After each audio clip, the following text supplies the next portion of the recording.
సంకల్పం బాగానే ఉంది, కానీ ఎట్ట కట్టాలి? నేను కూడా గుంటూరులో లేకుంటే విజయవాడలో ఒక 50 ఎకరాలు తీసుకొని ఒక సెక్రటరియట్ కట్టేయచ్చు, మామూలుగా ఉంటుంది.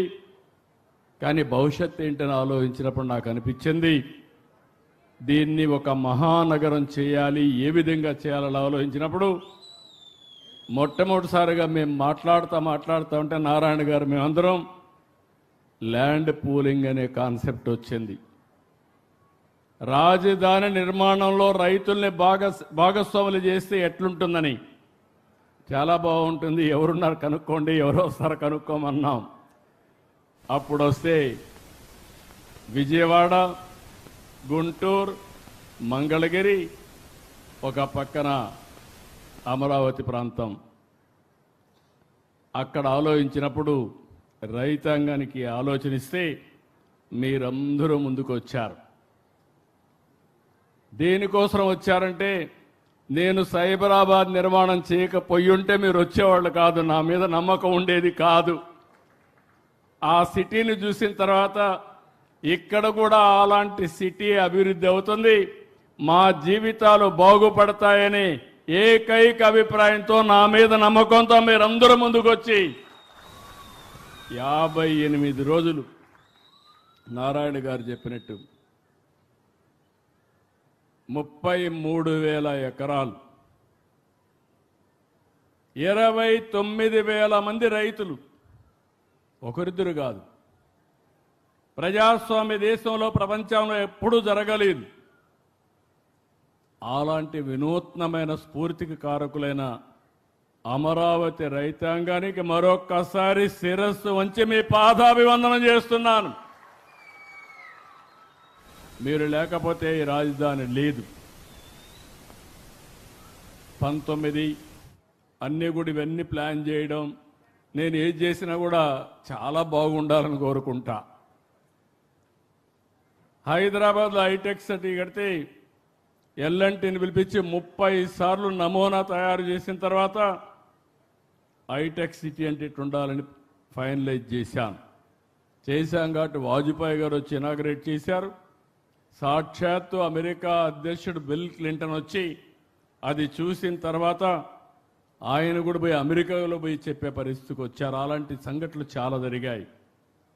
అక్కడి నుంచి మీరు ల్యాండ్ ఇచ్చిన తర్వాత నేను ఆలోచించి, ఒకప్పుడు హైదరాబాద్ నిర్మాణానికి, సైబరాబాద్ నిర్మాణానికి నేను అమెరికాకి వెళ్ళాను 15 రోజులు. ఈసారి అమరావతి నిర్మాణానికి మొట్టమొదటిసారిగా నేను వెళ్ళిన దేశం సింగపూర్ దేశం అని చెప్పి కూడా నేను మీకు తెలియజేస్తున్నా. ఎందుకు సింగపూర్కి వెళ్ళానంటే, Singapore city one of the best livable city. వాళ్ళు అంచెలంచెలుగా చేశారు. ఒక ఫిషర్మెన్ విలేజ్. ఈరోజు మీరు చూస్తే ఒక లివబిలిటీయే కాకుండా మోస్ట్ అడ్వాన్స్డ్ టెక్నాలజీస్ ఉపయోగించి ముందుకు పోయారు. అందుకని నేను వెళితే నా మీద ఒక్కోసారి నమ్మకాలు పనిచేస్తూ ఉంటాయి. నా మీద నమ్మకంతో నేను అడిగాను, మీరు రిపోర్ట్ ఇవ్వాలంటే ఒక ప్రాజెక్ట్ రిపోర్టు అంటే మొత్తం మాస్టర్ ప్లాన్ తయారు చేయాలంటే చాలా సమయం పడుతుంది.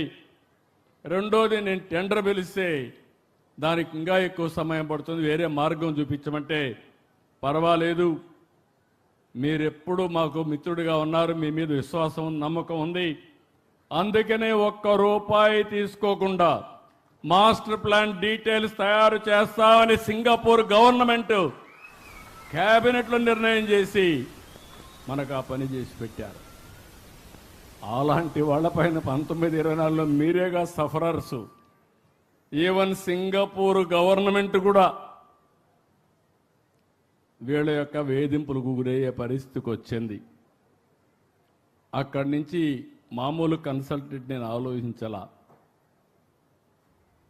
నేను టోక్యోలో కన్సల్టెంట్ పెడితే ఆయన ఏదో ప్లాన్లు తయారు చేశారు. అవి చూస్తే నాకు నచ్చలేదు. కడాన నేను ఇప్పుడే నారాయణ గారు ఉన్నారు, నార్మన్ ఫాస్టర్ కన్సల్టెన్సీ. ఇక్కడ చేసే సరిగా చేయకపోతే అందరిని రమ్మంటే రాలేరు కాబట్టి 4 రోజులు వాళ్ళ ఆఫీసులో 3-4 రోజులు వాళ్ళ ఆఫీసులో కూర్చొని ఉదయం నుంచి సాయంత్రం వరకు పని చేయించి ఇప్పుడు మనం తయారు చేసినటువంటి assembly, high court and hour towers, administrative towers ఇవన్నీ కూడా ఐకానిక్ బిల్డింగ్స్ అన్ని క్రియేట్ చేశాం. దానికి కూడా నెగతాళి చేశారు. ఇవన్నీ కూడా గ్రాఫిక్స్ అని. గ్రాఫిక్స్ అన్న వాళ్ళు ఆ గ్రాఫిక్సే నిజమైతే ఏమవుతారో మీరే ఒక్కసారి ఆలోచించుకోవాల్సిన అవసరం ఉంది.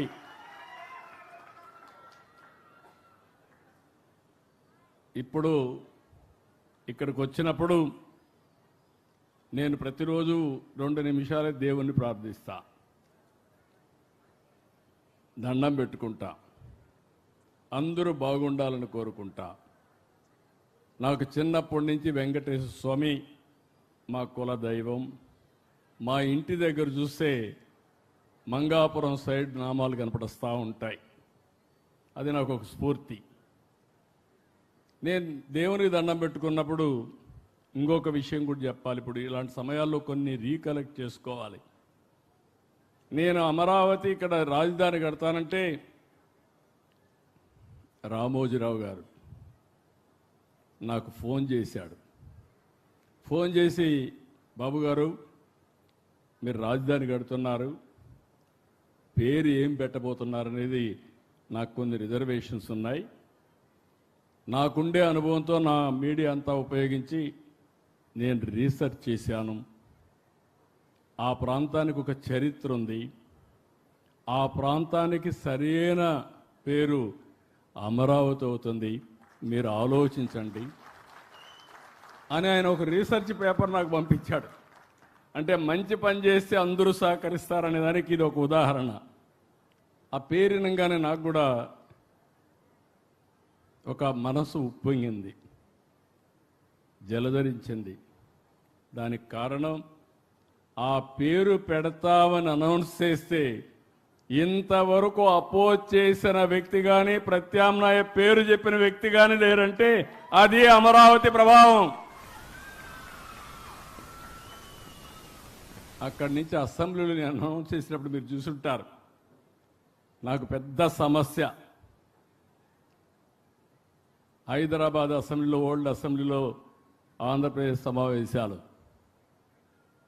నేను ఆ సమావేశాలు అనౌన్స్ చేస్తే అడ్డం పడాలంటే నేను ఆ రోజు ఆలోచించి ఏ ప్రాంతానికి ఏ విధంగా చేస్తానో, సైబరాబాద్ నిర్మాణ అభివృద్ధి జరిగిన తర్వాత కొన్ని అనుభవాలతో ఏదైతే అభివృద్ధి వికేంద్రీకరణ